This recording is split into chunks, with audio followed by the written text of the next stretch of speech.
নমস্কার বন্ধুরা, আজ কিন্তু আমি একটা নতুন ভিডিও নিয়ে চলে এসেছি আপনাদের সামনে। আপনারা হয়তো ইতিমধ্যে বিভিন্ন রকম শাকের ওপরে আপনারা আমার ভিডিও দেখেছেন, অবশ্য কমেন্টও করেছেন, ভালো লেগেছে বলেই আপনারা লাইক দিয়েছেন। আজ আমি আপনাদের সামনে এমনই একটা শাক নিয়ে হাজির হয়েছি, অবশ্যই আপনারা কিন্তু সেটা দেখবেন। ভালো লাগলে যেমন আগের ভিডিওর মতন অবশ্যই একটা লাইক শেয়ার কমেন্ট করতে কিন্তু ভুলবেন না। চলুন সময় নষ্ট না করে আমি আপনাদের দেখাচ্ছি আজ আমি কোন বিষয়ে আমি আপনাদের সামনে এসেছি সেটা দেখুন। আজকে কিন্তু আপনাদের সামনে নিয়ে এসেছি আমি হিংচে শাক। আমি আজ নিয়ে এসেছি কিন্তু হিংচে শাক। আপনারা সবাই জানেন এবং সবার কাছে কিন্তু এটা পরিচিত। অনেকে কিন্তু এটা পছন্দ করে না। আমি বলবো যারাদের অপছন্দ আছে যত শীঘ্র সম্ভব আপনারা এটাকে পছন্দের তালিকাতে কিন্তু ফেলে দিন। তার কারণ এটা কী কী উপকার করে চলুন একটু আপনাদের বলে দিই। এটা একটা জলজ উদ্ভিদ, আপনারা সবাই দেখেছেন। এটা একটা জলজ উদ্ভিদ। এটা রক্তে হিমোগ্লোবিনের মাত্রা এবং কোষ্ঠকাঠিন্য, হাঁপানি, স্নায়ুরোগ নানা রকমভাবে কিন্তু এটা কিন্তু আমাদের কিন্তু নিরাময়ে কিন্তু আমাদের সাহায্য করে থাকে।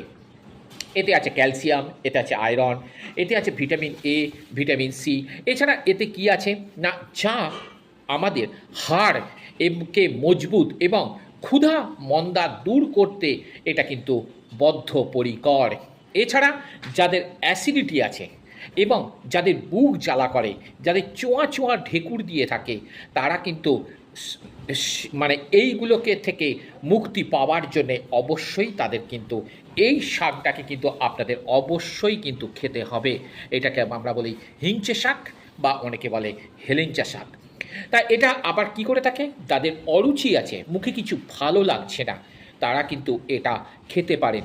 বাতের ব্যথায় যারা ভুগছেন তারা কিন্তু অবশ্যই এটা খেলে কিন্তু উপশম পাবেন। এছাড়া যাদের ব্লাড সুগার, অবশ্যই সেটা কমাতে কিন্তু এটা অনেকটা কিন্তু আমাদের সাহায্য করে থাকে।